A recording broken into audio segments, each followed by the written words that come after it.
नमस्ते दोस्तों, कैसे हैं आप सभी। मेरा नाम है सी योगेश वर्मा।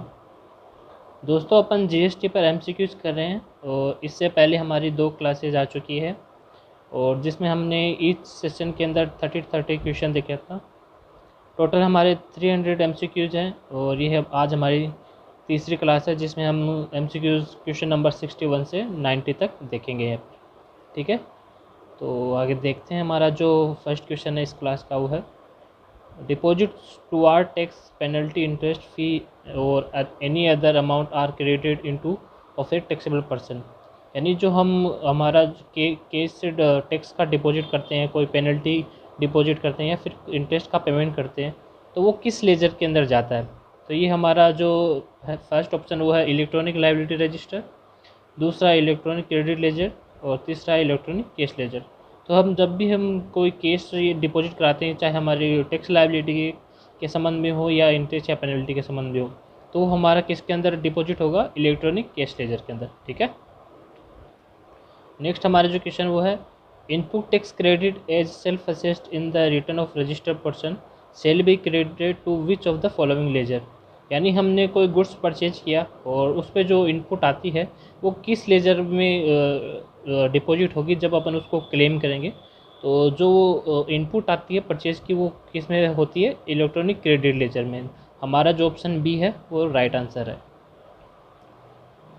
विच of the following items are debited to electronic credit laser.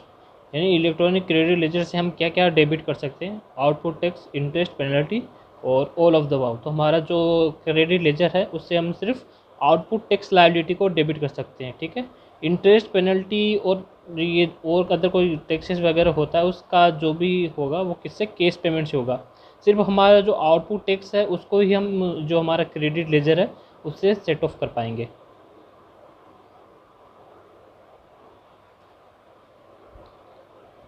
Next हमारा जो क्वेश्चन है वो है 64 का balance in electronic credit laser under SGST can be used against which liability. यानी हमारा जो क्रेडिट इलेक्ट्रॉनिक क्रेडिट लेजर है उसका जो एसजीएसटी में बैलेंस है वो हम किस लायबिलिटी के अगेंस्ट में सेट ऑफ कर सकते हैं। तो उसका हम आईजीएसटी और एसजीएसटी के पेमेंट में ही हम सेट ऑफ कर सकते हैं। सीजीएसटी के जो लायबिलिटी होती है उसमें हम एसजीएसटी को यूटिलाइज नहीं कर सकते। ठीक है, नेक्स्ट हमारा जो क्वेश्चन है वो है which input tax credit can not be claimed against which output tax liability.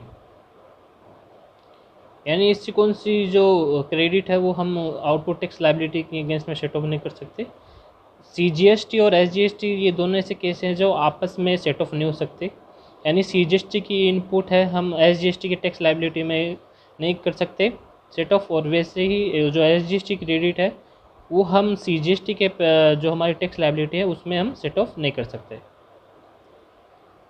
Interest is payable on belated payment of tax, undue excess claim of input tax credit, undue excess reduction in output tax liability. यानी interest है वो किस regarding payable होता है, चाहे हमने अपनी जो इनपुट क्रेडिट हो जो हम एक्चुअल में हमारे लिए अवेलेबल थी उससे ज़्यादा क्लेम किया है, तो जितना ज़्यादा क्लेम किया है उस पर भी हमें इंटरेस्ट का पेमेंट करना होता है। और मान लीजिए हमारी जो टैक्स की लायबिलिटी थी जो नेक्स्ट मंथ के 20 तक जमा करानी होती है वो अगर हमने नहीं जमा कराई है उस पर भी इंटरेस्ट का होता है। और जो हमारी टैक्स एक्चुअल में लायबिलिटी उससे हमने कम में डिपॉजिट कराए उस पर भी क्या इंटरेस्ट की लायबिलिटी बनती है। तो ऑल ऑफ द अबव हमारा आंसर होगा।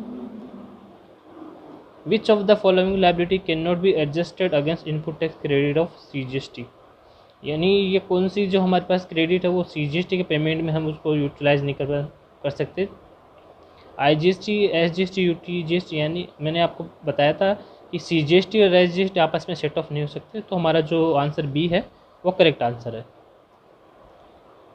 क्वेश्चन नंबर हम नेक्स्ट देखेंगे विच of the following shall be discharge first while discharging liability of taxable person. तो हम इसमें प्रायोरिटी डिसाइड करेंगे कि सबसे पहले हमें किसका पेमेंट करना है। ठीक है, तो सबसे फर्स्ट है all dues related to previous tax period, यानी जो पहले कोई पीरियड था उसमें हमने टैक्स लायबिलिटी को पेमेंट नहीं किया है, सबसे पहले उसको करेंगे। सेकेंड हमारा all dues related to current tax period, यानी जो हमारा करंट पीरियड चल रहा है उसका हम टैक्स का पेमेंट करेंगे, या डिमांड रेज अंडर सेक्शन 73 और 74। तो हमारा जो ऑप्शन ए है वो करेक्ट आंसर है। सबसे पहले हम जो हमारा प्रीवियस टैक्स है उसको सेट ऑफ करेंगे। Interest is calculated on from the day following the day on which tax becomes due to paid, यानी जो हमारा इंटरेस्ट का कैलकुलेशन होगा, हमारे अगर इंटरेस्ट की कोई लायबिलिटी बनती है तो वो कब से हमें कैलकुलेट करना पड़ेगा। तो हमारा जो ऑप्शन ए है वो करेक्ट है, from the day following the day on which tax become due to be paid. Next हमारा जो क्वेश्चन है, the minimum penalty for improper export of prohibited goods, यानी कुछ हमारे गुड्स हैं वो प्रोहिबिटेड है, उनका एक्सपोर्ट करना मना है। अगर हम उसका एक्सपोर्ट करते हैं तो हमारी पर जो मिनिमम लायबिलिटी है वो कितनी आती है, 5000 की। वो is required to furnish details of outward supply in form GSTR 1, यानी जो GSTR 1 है उसमें हम बिल वाइज डिटेल भेजते हैं अपनी सेल्स की, तो उससे फर्निश करना किसके लिए कंपलसरी है, person paying tax under composition scheme, non residence taxable person या नन ऑफ द अबव। तो इसमें अपन को जानते हैं कंपोजिशन के लिए CMP 08 जाती है, ठीक है, और नॉन रेसिडेंस के केस में भी GSTR 1 नहीं जाती है। तो GSTR 1 रेगुलर पर्सन फाइल करते हैं, तो नन ऑफ द अबव हमारा करेक्ट आंसर होगा। What does N stand for in HSN, HSN में जो एन जो वर्ड है वो किसके लिए करता है, ये नोमेनक्लेचर, ये इसका फुल फॉर्म है एन का इसके अंदर। सेक्शन ये जो क्वेश्चन हमारा 73 है, which form is furnished for submission of details of outward supply under section 37। जब हम अपनी आउटवर्ड सप्लाई करते हैं तो अंडर सेक्शन 37 में कौन सी जो हमें रिटर्न फाइल करनी होती है वो है GSTR 1। What is the due date for submission of monthly GSTR 1, GSTR 1 की जो सबमिशन डेट होती है कि हमें कब तक ये फाइल करनी पड़ती है, तो हमें जो नेक्स्ट मंथ होता है उसकी 11th डे तक हमें इसको फाइल करना कंपल्सरी है। तो हमारा जो आंसर ए है, ऑन और before 11th day of immediately succeeding month. Next हमारा क्वेश्चन है, form GSTR 2A contains the details of, जो हमारा GSTR 2A उसमें कौन सी डिटेल्स आती है, इसके अंदर हमारी जो परचेज़ की डिटेल्स आती है इनवार्ड सप्लाई की, इसके अंदर आती है, क्योंकि जब हम किसी रजिस्टर्ड पार्टी से हम गुड्स को परचेज करते हैं तो उसकी जो GSTR 1 की डिटेल जाएगी तो वो हमें कहाँ पे शो करेगी, GSTR 2A के अंदर, ठीक है। जो हमारा जो आंसर बी है, इनवार्ड सप्लाई, करेक्ट आंसर है। नेक्स्ट हमारा क्वेश्चन है, the due date of filing of GSTR 7 is, GSTR 7 किस केस के अंदर जाते हैं, ये हमारा TDS होता है, जब हम कोई गवर्नमेंट अथॉरिटी है उसको TDS काटना कंपलसरी होता है, तो वो कौन सी रिटर्न फाइल करते हैं, GSTR 7, और उसकी जो लास्ट डेट होती है फाइल करने की क्या होती है, ऑन और before 10th day of next month की। नेक्स्ट हमारा क्वेश्चन है, the due date for filing GSTR 3B is, हमारी जो GSTR 3B में हम अपना टैक्स का पेमेंट करते हैं और हम हमारे पास जो भी इनपुट वगैरह हमें शो कर रही है 2A में वो हम क्लेम करते हैं, तो वो हमें कब तक फाइल करनी होती है, ऑन और before 20th day of next month, यानी हमारा जो डी आंसर है वो करेक्ट आंसर है। नेक्स्ट क्वेश्चन है हमारा, which of the following are not required to file the annual return, इनमें से किन को एनुअल रिटर्न फाइल करना कंपल्सरी होता है। आपको पता है कि जो रेगुलर पर्सन होते हैं उनको एक एनुअल रिटर्न फाइल करनी कंपल्सरी होती है, GSTR 9 जाती है, और कंपोजिशन स्कीम के केस में GSTR 4 जाती है। और किनको ये फाइल करना कंपल्सरी नहीं होता है, ये input service distributor, casual taxable person और नॉन रेसिडेंट्स टैक्स पेयर, इनको ये एनुअल रिटर्न फाइल करना कंपल्सरी नहीं होता है। तो हमारा जो डी आंसर होता है, all of the above is correct answer. Next हमारा जो क्वेश्चन है, the maximum amount of late fee payable by any registered person on failure to furnish GSTR 3B by the due date is 5000, हमारा जो answer B है correct answer है। The due date of filing annual return is, annual return हमें कब तक file करनी होती है, 31 दिसंबर ऑफ नेक्स्ट फाइनेंशियल ईयर, यानी हमारा जो डी आंसर है वो करेक्ट आंसर है।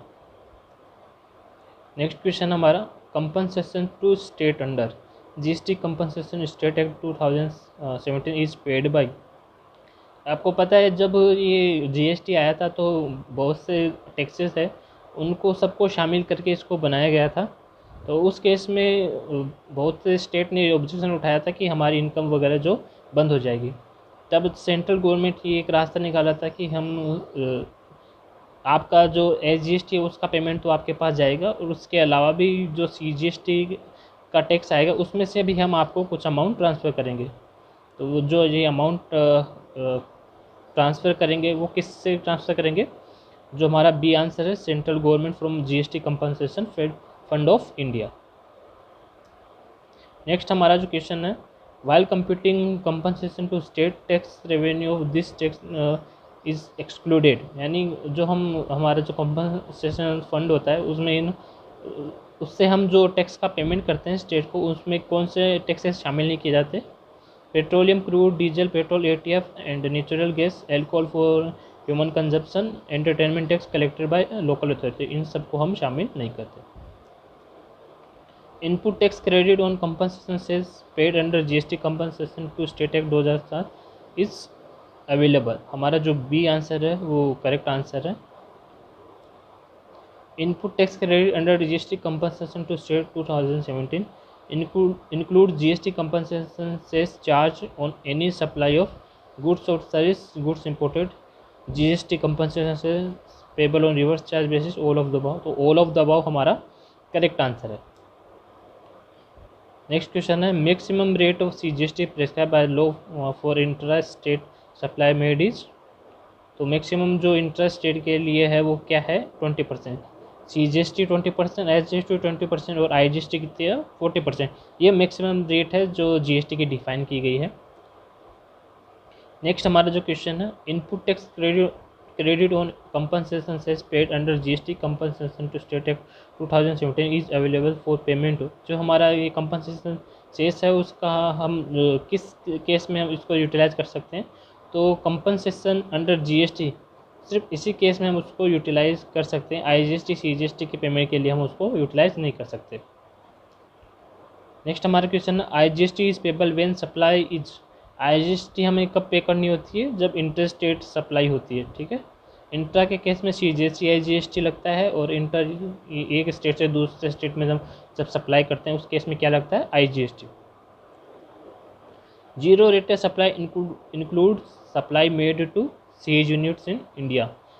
सेज को भी हम एक्सपोर्ट मानते हैं। कुछ स्पेसिफिक एरिया होता है जिन्हें गवर्नमेंट ने स्पेसिफाई किया है, तो जब हम वहाँ पर अपने गुड्स को सप्लाई करते हैं जिन्हें हम सेज यूनिट कहते हैं, तो वहाँ पर जो हमारी जो टैक्स है वो नील रखता है। जीरो रेटेड सप्लाई हम कहते हैं उसको, ठीक है। नेक्स्ट हमारा क्वेश्चन है, with the introduction of GST imports will be more expensive. GST आया है तब से जो हमारा इंपोर्ट है वो बहुत महंगा हो गया है, क्योंकि गवर्नमेंट का एक ही फोकस है कि हम एक्सपोर्ट्स ज़्यादा से ज़्यादा करें। इस क्लास का हमारा जो लास्ट क्वेश्चन वो है, the first committee to design GST model was headed by, यानी जो फर्स्ट कमेटी थी जिसने GST को डिज़ाइन किया उसका जो चेयरपर्सन था वो कौन था? असीम दास गुप्ता। ठीक है दोस्तों, हमारी जो आज थर्ड क्लास थी यहीं पर ख़त्म होती है। ठीक है, हम नेक्स्ट जो हमारी क्लास आएगी उसमें हम नेक्स्ट 30 क्वेश्चन को देखेंगे। ठीक है, धन्यवाद।